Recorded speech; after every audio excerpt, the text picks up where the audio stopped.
బాలల దినోత్సవాన్ని కర్నూలులోని ఆదిత్య పాఠశాలలో ఘనంగా నిర్వహించారు. నవంబర్ 14న పరీక్షలు ఉన్నందున బాలల దినోత్సవం ఆలస్యంగా నిర్వహించామని ఆదిత్య పాఠశాల కరెస్పాండెంట్ వాసుదేవయ్య తెలిపారు. పాఠశాల ఆవరణలో నిర్వహించిన ఈ కార్యక్రమంలో చిన్నారులు నృత్యాలు చేసి అలరించారు. గతేడాది 10వ తరగతి పరీక్షల్లో మంచి మార్కులు వచ్చిన విద్యార్థులను వాసుదేవయ్య నగదు ప్రోత్సాహం అందించారు. అయితే విద్యార్థులు చదువుతో పాటు క్రీడలు, సాంస్కృతిక కార్యక్రమాల్లో పాల్గొంటే చదువులో రాణిస్తారని చెప్పారు. తల్లిదండ్రులు వారి పిల్లలను చదువులకే పరిమితం చేయకుండా మానసిక వికాసానికి ఉపయోగపడే కార్యక్రమాల్లో పాల్గొనేటట్టు చూడాలని, ముఖ్యంగా సెల్ ఫోన్లకు పిల్లలను దూరంగా ఉంచాలని వాసుదేవయ్య కోరారు.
నమస్కారం.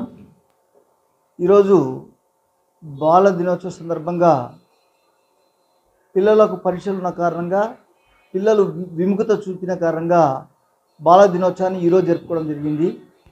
పిల్లలు ఉత్సాహంగా డ్యాన్స్ కార్యక్రమం అయితేనేమి, స్కిట్ అయితేమి, వివిధ రకాలుగా సాంస్కృతిక కార్యక్రమాలు పాల్గొని తల్లిదండ్రులను, విద్యార్థుల్ని అందరినీ కూడా అలరించడం జరిగింది.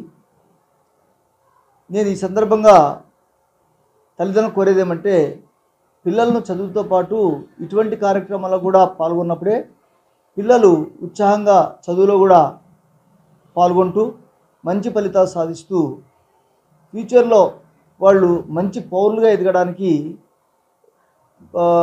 కారణమవుతుంది.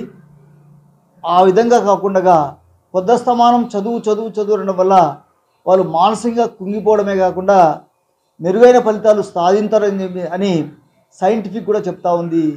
కాబట్టి నేను తల్లిదండ్రులు అందరినీ కూడా కోరేది ఒకటే, సాంస్కృతిక కార్యక్రమాలు కూడా వాళ్ళని పాల్గొనేటట్టు చేయండి, మీరు ఎంకరేజ్ చేయండి. వాళ్ళకు అయితే ప్రోత్సహిస్తూనే వాళ్ళను కంటితో చూస్తూ ఉండండి పిల్లలను. ఎందుకంటే పరిస్థితులు బాలేవు. పిల్లలకు ఆ సెల్ ఇవ్వటము తగ్గించండి. గవర్నమెంట్ కూడా ఒక చట్టం చేయడానికి సుముఖత చూపుతూ ఉంది, చిన్నపిల్లలకు సెల్ ఇవ్వరాదని చెప్పేసి. అప్పుడు మాత్రమే పిల్లలు బాగుపడతారు. ముఖ్యంగా నేను తల్లిదండ్రులకు ఒకటే విజ్ఞప్తి చేస్తున్నాను, పొద్దస్తమానం చదువు అని మాత్రం దయచేసి కోరకండి. అన్ని రకాలుగా విద్యార్థులను ప్రోత్సహించండి.